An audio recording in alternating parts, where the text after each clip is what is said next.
Well, welcome to Beyond Ordinary Women. I'm Kelly Matthews, one of the team members here, and today I have with me Mary DeMuth, a dear friend and an author of many books and a speaker and a scholar. And we wanted to chat with you today, Mary, about the topic of leading and ministering to survivors of sexual abuse. We know that that's part of your story and you've written on it. So could you just give us a brief kind of overview of, you don't have to go into all of the details, but what brought you to decide to write about this topic?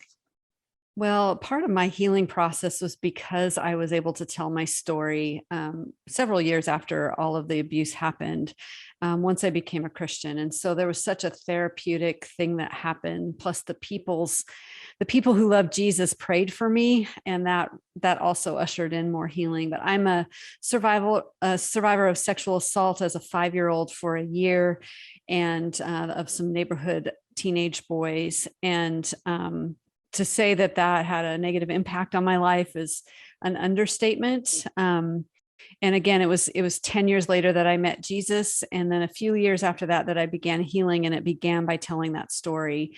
And so I became very comfortable with telling that story, as I parented my kids and as I was writing. The first time I wrote it was terrifying, but it got easier each time. And now it's very easy for me to share about it. And it's been a passion of mine to help people be better at empathy and to be those wounded healers that really helped me on that healing journey. Mm-hmm. Knowing how to lead women through or walk alongside them it's a skill that a lot of us just don't have. And so we're hopeful that this time with you, we'll be able to glean some insight into that. You wrote the book We Too, maybe 3-4 years ago, and it was specifically directed at the church and church leaders. Give us a little tidbit on what prompted that particular book. Well, I believe that we heal better in community, so hence the word we instead of me. But I also, during that time, was seeing a lot of sexual abuse happening within the church and how poorly it was being handled. The Protestant church had become very proud, thinking that we were so much better than the Catholics. We were worse in some ways. And so because I love the church, I decided to write that book. The subtitle is How the Church Can Respond Redemptively to the Sexual Abuse Crisis. Mm-hmm. And so it's basically a manual for anyone in church who wants to do a better job of loving people who come with not just an accusation against someone within the church, but just a sexual abuse victim in general, whether male or female. Mm-hmm. How do we love? How do we be like Jesus to people who are shattered that way and are dealing with that kind of trauma? So what would you say is a common obstacle to a woman? We'll just speak about women, even though we realize that men are also victims. Sure. But because our ministry really is directed at women, what are an obstacle that's pretty common to prevent them from coming forward with an accusation or even just a confession of this happened a long time ago, or it didn't have to be recent, but what stops people from that?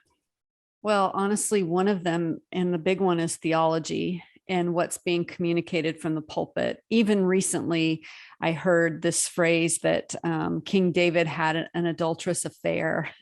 And I was like, wait a minute, that's not in the Bible. So women have heard these kinds of accusations that it's basically up to a woman to control a man's urges, in that case with Bathsheba, like it was part of her fault, like she was a seductress. And so if that's the culture in your church, then you would think in your head, what have I done to deserve this? Of course, there's always that word shame that's involved. Mm-hmm. And when there's something sexual that's happened to you that's unwanted, there's still a part of you that thinks maybe I can't think of anything, but maybe there's something that I've done.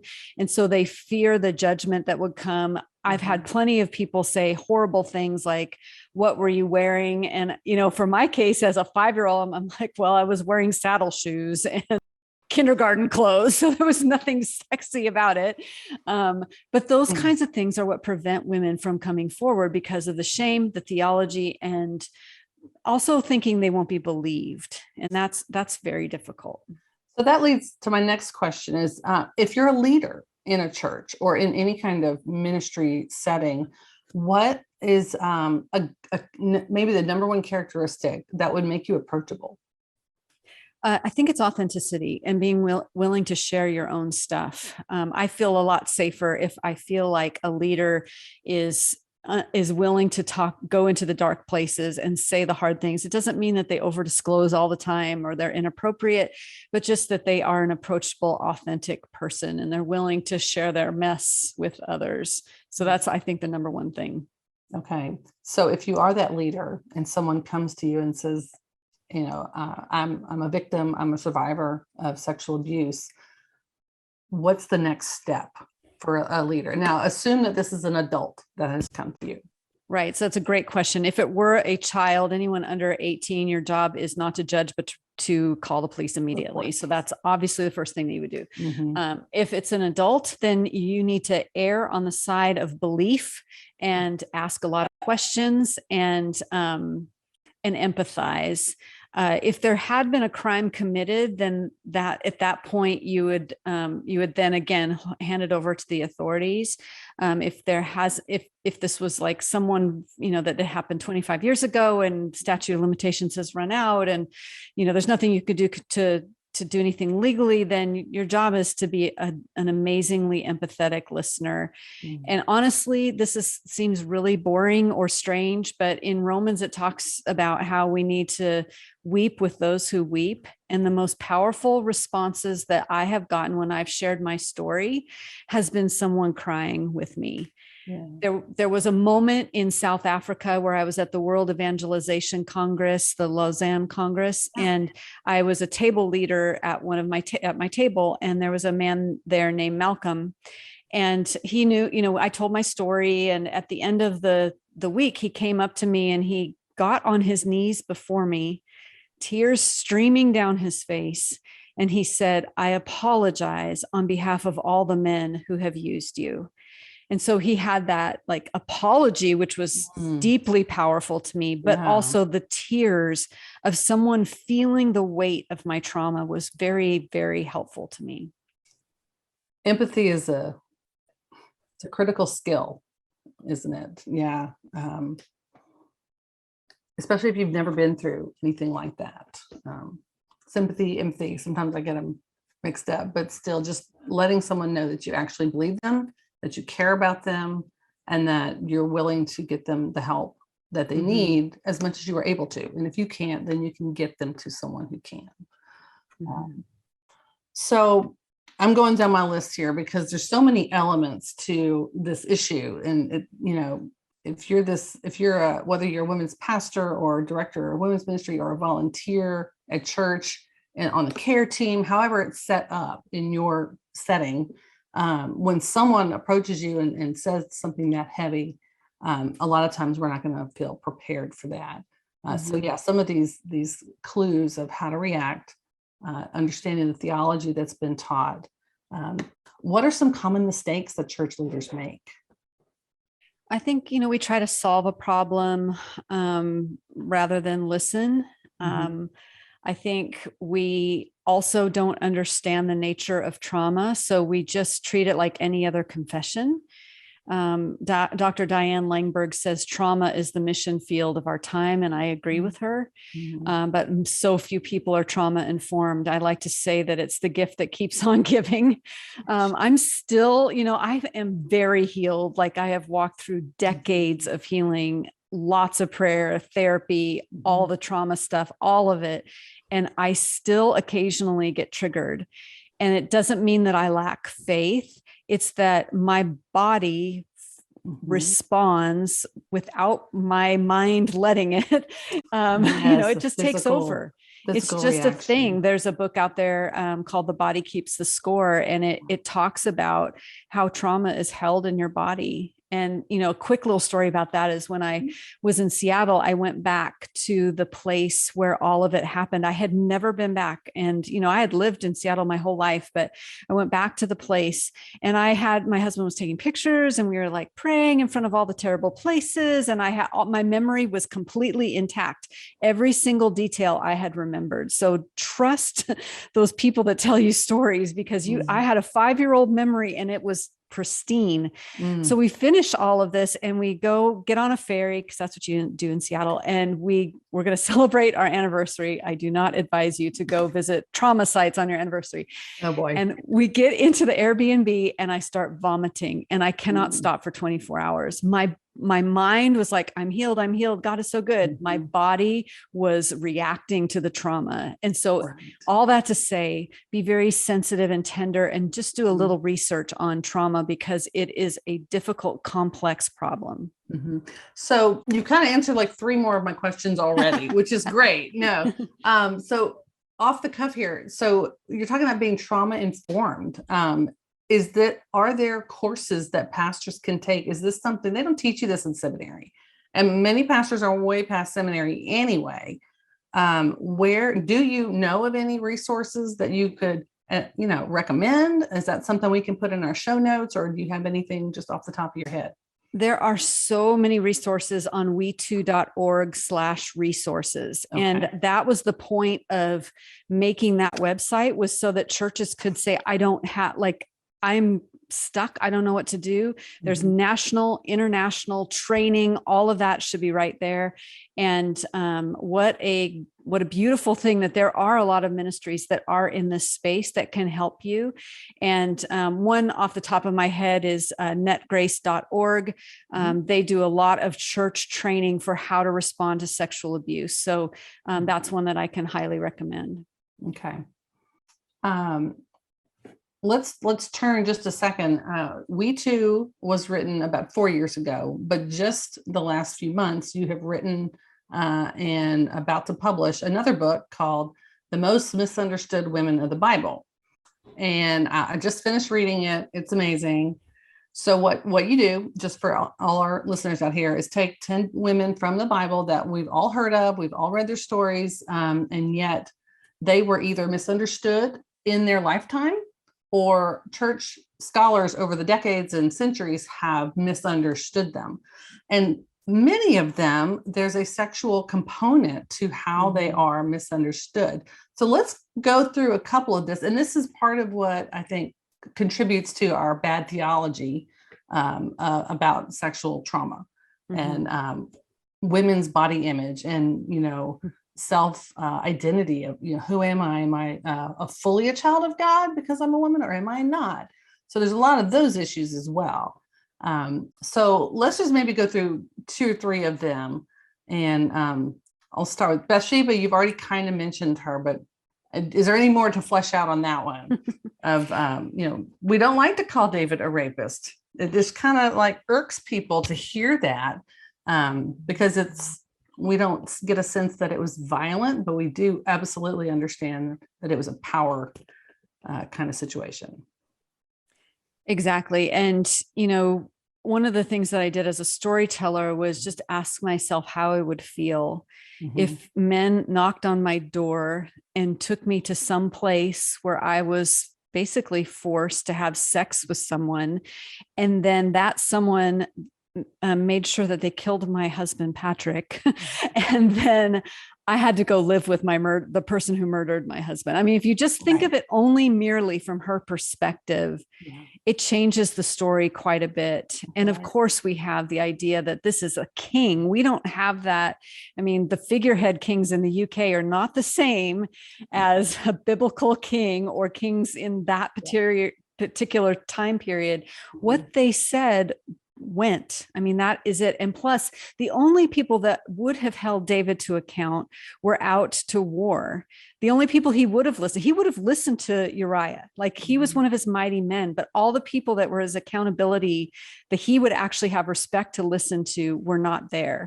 And had she screamed, that's why she's like that. I believe it's in either Leviticus or Deuteronomy about if someone is in the middle of the wilderness and they scream, then the person who enacted the crime against them is to put to death, but not the woman because she screamed and no one was there to hear her. Well, this would be a case of that, because even if she did scream, there would be nobody that would disobey the king to rescue her. She was still powerless, right? She had no ability to say no. Mhm. And so in that case, yes, it's definitely a rape. It's definitely a violation. And I'm really tired of her being called a seductress. She was cleansing herself after her monthly cycle. That is the least sexy thing I can think of doing. So we need to just read the scripture for what it actually says. The scripture also does never condemn her for any of it. It was always his fault. Yeah, I always go back to Nathan's parable, and all of this is in 2 Samuel 11, I believe. And so, when Nathan comes to him and says, I need to tell you a story about a little lamb that, was treasured and then was stolen, and David gets all upset and he says, you are the man, you are the man. And Bathsheba is honestly never mentioned. But only by implication. And she's supposedly the lamb, and the lamb's not a sexy little lamb. So she's a victim, right? Yes. She's a victim. So so if we teach that story with actually sticking to the text, then we see not a mutual affair. We see a victim, and David is forgiven because David repents. And yes, we should be glad of that. But at the same time, not forget what Bathsheba went through. So in your book, which I just need to give a little plug for because I love the way you do this, you tell the stories and you do a little bit of biblical fiction. You kind of retelling it, adding, appropriate cultural background and some dialogue to kind of flesh it out a little bit. And then the second part of your chapter, you put on your scholar hat and you analyze the text and then give some application to the reader about, okay, so this character was misunderstood in this way. How does this relate to you? And so super applicable and practical. And I think it's going to be really helpful for a lot of people because each character has a different issue going on. Pick another character for me. Which one? I would say, let's talk about the Proverbs 31 lady. Okay. She's an interesting one because I think she trips people up. Oh, definitely. Yeah. And I think the misunderstanding there is just the fact that the audience for P31 is men. And none of us actually realize that. But if you just read the text, it's a mom saying, hey, son, here are the qualities of a good wife.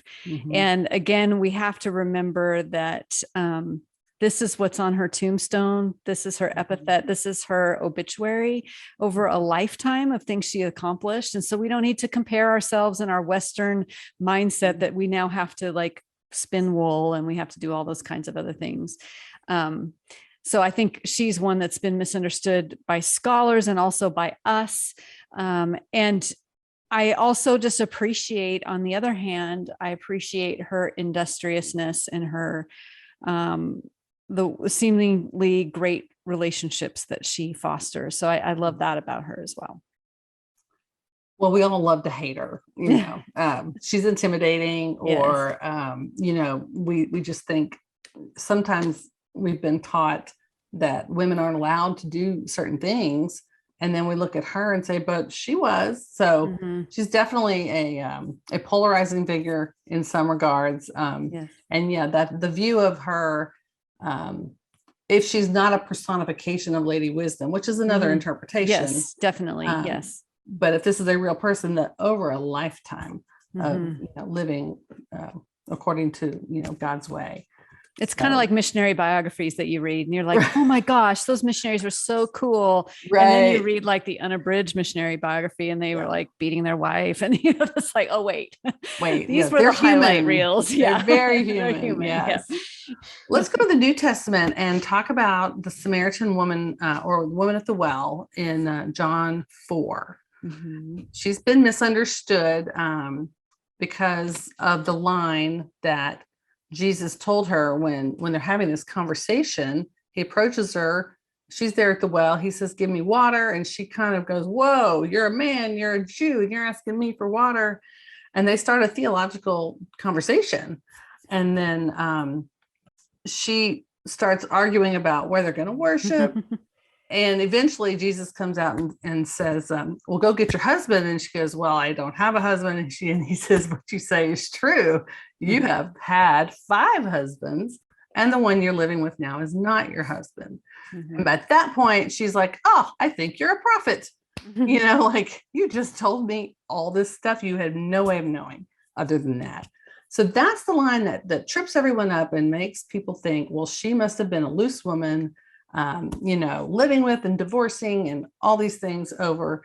And so, the moral of the story is that God can forgive anything or something like that. Yeah. When honestly, that's probably one of the worst ways to interpret that passage. Well, exactly. And there's a very strong probability that she was barren, and people in that culture could divorce you for any old reason. And a divorce was a devastation for a woman, meaning she had no economic way to take care of herself unless she prostituted herself. And so this 5 divorce thing was not some woman like running around being loose. Most likely it was probably someone being harmed 5 times. Yeah. Or dismissed. And she may have had to be sleeping with someone as a paramour in order just to have food. Like a second wife or a concubine type of thing. Yes. And so to interpret her as this, hussy or haughty is a really Western, even like American Western way of reading her.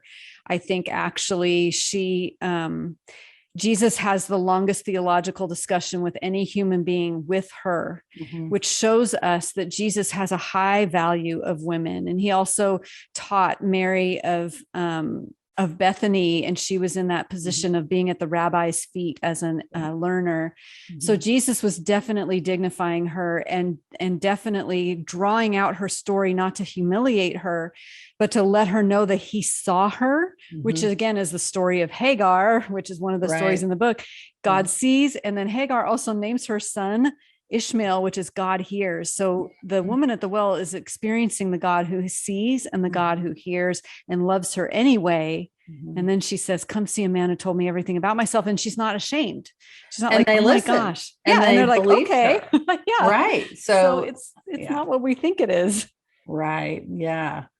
So I love how you pull some of these threads out in the different stories to show the people who are reading kind of hopefully not too new, but I imagine a lot of readers, this is really new way of looking at these characters and reading those stories that are so familiar. And yet, wait, I missed something probably. Of course, we can do that with any part of the scriptures. The more we read, the more we learn from it. But I think this book will help open eyes as far as particularly, and not all of them, but several of them have that component of either sexual sin happened to them, or they were a victim, or they've been accused of it, unjustly. And so again, women are going to identify with different characters in different ways. To wrap this up, a lot of what the church is dealing with is an inability to accept that abuse is really a rampant problem. And the more the Me Too movement a few years ago really made it more acceptable for people to come forward and say, yeah, me too. Like it happened to me. And so thankfully the conversation has opened up over the years, and definitely the church is more aware of the problem and is more willing to help address it. There's a lot of work still to be done. And so we wanted this interview to be a resource to leaders who may be in that situation where they have women coming to them and saying, I just have something to tell you. I need to tell somebody. And then kind of knowing, okay, how should I approach this? What the empathy, the listening, the crying with, the believing, things like that. So I really want to appreciate you for bringing that to our attention. And we're also going to list your website on our website page. Whenever this is loaded up and ready to go, there will be a little paragraph there with some information. So any last words? I would say you don't have to be an expert to be a good listener. And I think a lot of people freak out when they hear a scary story. Every church has good resources, even if they're just in the community of, of counselors, trauma-informed therapists, Stevens Ministries, all sorts of things. So it's better if you're prepared beforehand, if you've got a list of resources that when it does happen and you do the empathy and you pray, but if you sense it's just too much for you to carry, there will be other places to take care who are experts in doing that. So don't feel scared or stressed. Just be prepared, and then you'll feel a lot more peaceful while you're hearing those kinds of disclosures. Yeah, knowing that you have a place for them to go or Mm-hmm, to send them. So, well, you're a big part of that resource. So we appreciate your time. Thanks so much for joining us. Thanks for having me on. I appreciate it.